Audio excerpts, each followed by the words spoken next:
आज के समय में मोबाइल फ़ोन हमारी ज़रूरत बन चुका है। बच्चों की पढ़ाई, ऑनलाइन व्यापार, ऑनलाइन पेमेंट, सोशल मीडिया या बिना मोबाइल इंटरनेट के ज़िंदगी अधूरी सी लगती है। कोई इंसान इसकी कल्पना भी नहीं कर सकता। लेकिन अब बहुत से सवाल और भी उठने शुरू हो चुके हैं कि आज के इस दौर में जहाँ इंटरनेट ही जो है वह मान लीजिए कि सब कुछ है, वहीं हमें ये देखने को मिल रहा है कि दिन ब दिन इस मोबाइल फ़ोन में इंटरनेट चलाने के लिए सिम कार्ड चाहिए और इस सिम कार्ड को एक्टिव करने के लिए रिचार्ज की ज़रूरत पड़ती है। लेकिन समय बदल रहा है और समय के साथ साथ में इन टेलीकॉम कंपनियों की जो है वह बर्बरता भी जो है वह बढ़ते जा रही है। रिचार्ज लगातार महंगे होते जा रहे हैं। हाल ही के दिनों में शायद खबर आपके कानों तक भी पहुंची हो कि एयरटेल ने बहुत से प्लान ऐसे हैं जिन्हें रद्द कर दिया है। यानी कि अगर आप 299 का रिचार्ज जो है अपने 28 दिन का कराया करते थे, अब आपको उसकी जगह 349 रुपये का कराना है। और ये आपके पास विकल्प नहीं है बल्कि मजबूरी है, क्योंकि आपको 299 या उससे कम का रिचार्ज एयरटेल में मिलेगा ही नहीं। तो आपको मजबूरी में 349 का कराना पड़ेगा। ऐसे बहुत से प्लान है जो एयरटेल ने ख़त्म कर दिए। अब जानकारी ये भी आ रही है, जो टेलीकॉम कंपनीज के जानकार हैं, जो विशेषज्ञ हैं, जिन तक ये जानकारी है, उनका ये मानना है कि आने वाले दिनों में ये रिचार्ज जो है और महंगे हो सकते हैं। और सिर्फ एयरटेल ही नहीं बल्कि एयरटेल के अलावा जियो भी जो है बहुत जल्द अपने नए रिचार्ज लॉन्च कर देगा और पुराने कुछ रिचार्जों को बंद कर देगा। तो फिर ऐसे में एक आम इंसान के पास विकल्प क्या है? क्योंकि आम इंसान अब अपने परिवार का ही पेट नहीं पालता, अब सिर्फ अपनी ज़रूरतों का ही बजट नहीं बनाता, बल्कि उसको साथ साथ में अपने मोबाइल फ़ोन का भी बजट बनाना होता है। एक परिवार के भीतर ना करते भी 3 से 4 मोबाइल फ़ोन हो गए। और ज़रा हिसाब लगाइए कि अगर आप 349 महीने का रिचार्ज करते हैं तो 4 मोबाइलों का 349 के साथ अगर आप करेंगे तो करीब 1400 रुपया जो है आपको एक महीने का देना है।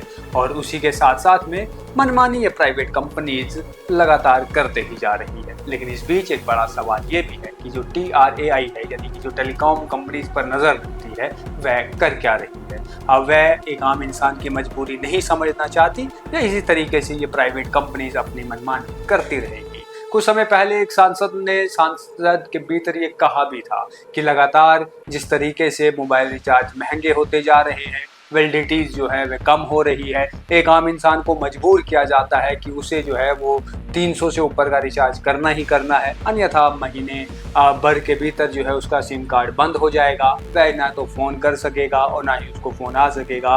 ये सब वह नीचता इन प्राइवेट कंपनीज़ की है जो एक आम इंसान पर जो है दारोमदार उसका किया जा रहा है। लेकिन बहरहाल जो जानकारी हमारे पास में आई है, इस जानकारी के मुताबिक एयरटेल ने अपने जो प्रीपेड प्लान्स हैं 299, 579, 619, 649 वाले प्लान जो है वह बंद कर दिए। वह अब आपको उपलब्ध नहीं मिलते, यानी कि 299 की जगह 349, 619 की जगह जो है आप 699 का रिचार्ज कर दीजिए। अब यही विकल्प आपके पास बचे हुए हैं।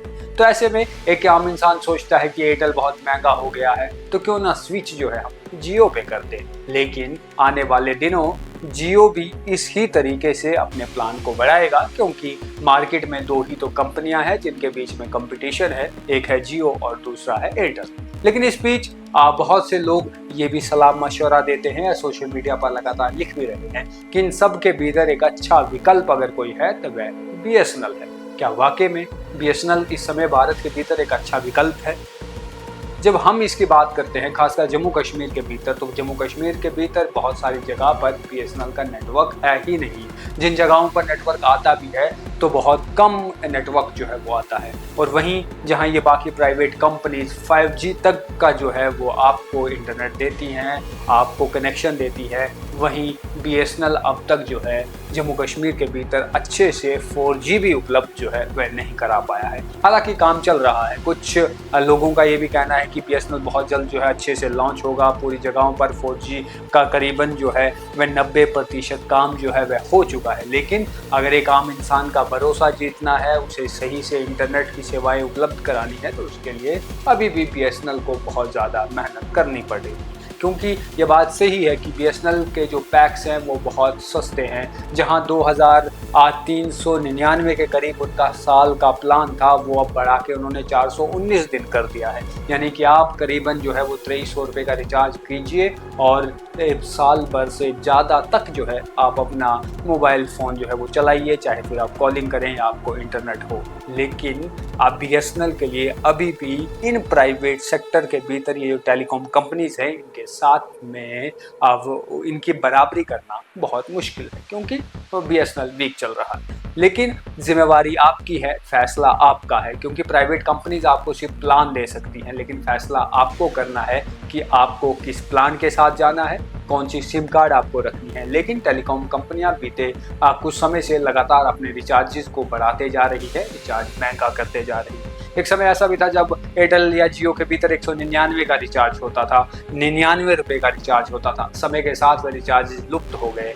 अब था कि आम इंसान जो है, जिसका काम सिर्फ फ़ोन कॉल करना है, वो इंटरनेट भी नहीं चलाते, उनके पास कीपैड वाले जो है वो मोबाइल फ़ोन्स हैं, और उसके भीतर भी अब उन्हें अगर एयरटेल सिम है तो 349 के करीब रिचार्ज करना पड़ेगा, और अगर जियो है तो अभी भी 249 का उनके पास ऑप्शन है। लेकिन क्या वाकई में समय के साथ में ये रिचार्ज इसी तरीके से बढ़ते ही जाएंगे?